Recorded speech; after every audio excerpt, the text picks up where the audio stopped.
Russia weaponizing food, sebuah kalimat yang sederhana, mudah difahami. Rusia menggunakan food sebagai senjata. Kalimat sederhana itu bisa jadi petaka dunia. Bukan karena 15% penyuplai biji-bijian dunia berasal dari Ukraina yang saat ini Laut Hitam atau Black Sea dikunci oleh Rusia. Namun, reaksi India yang menyetop atau melarang beras India diekspor bikin geger dunia sejak minggu lalu. Bayangan kelaparan dan bayangan meningkatnya harga pangan menghantui dunia. Sungguh, bicara keadaan dunia di luar sana jauh lebih penting saat ini daripada bicara politik dalam negeri karena jalan di tempat, di sisi kemandirian negara. Kalau saja dalam negeri suatu negara dikelola dengan program kemandirian, maka apa yang terjadi di luar mungkin kurang berpengaruh terhadap ekonomi atau kehidupan di suatu negara. Namun, kalau bernegaranya dikelola sangat bergantung impor dan bergantung kepada kebijakan negara lain, ya kayaknya penting kita sekarang mendiskusikan apa yang terjadi di luar negeri, karena pengaruhnya ke dalam negeri suatu bangsa sangat besar.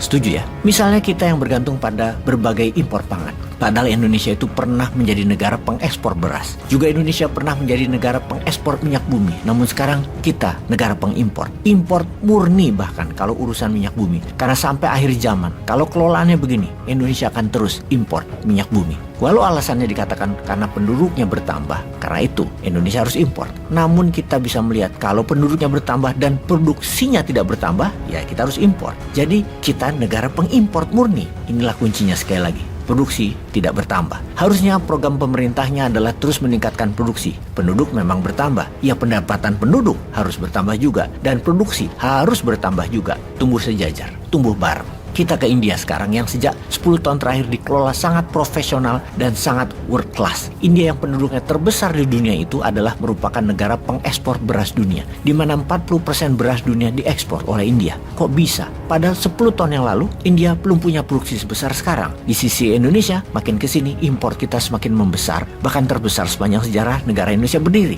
Balik lagi ngomongin Indonesia. Padahal tabu loh ngomongin Indonesia itu, karena di Indonesia selain incumbent, tidak ada yang pantas mengelola negara ini, apalagi oposisi yang mau merubahnya. Sungguh kalian tidak pantas. Tidak ada kepantasan sama sekali. Jadi harus tetap incumbent yang berkelanjutan. Yo wes, apapun itu jangan ribut. Kita ini cinta damai dan cobalah kurangi pejabat korupsi yang belum berkurang juga. Kita lanjutkan diskusi pangan dunia. Kita awali dengan perang intelijen Ukraina yang memutus jembatan di Crimea yang menghubungkan Moskow dengan Crimea. Kremlin marah dan menghajar roket ke gudang pangan di Ukraina, di Odessa, menghancurkan cadangan 60.000 ton biji-bijian. Kemudian Rusia menutup Laut Hitam dari transaksi pengiriman bahan pangan ke seluruh dunia. Rusia menutup Grain Deal Initiative. Efeknya adalah harga gandum minggu ini naik 10%. Dan berita buruk bagi penggemar Indomie, sebentar lagi kita akan merasakan naiknya harga mie favorit kita itu.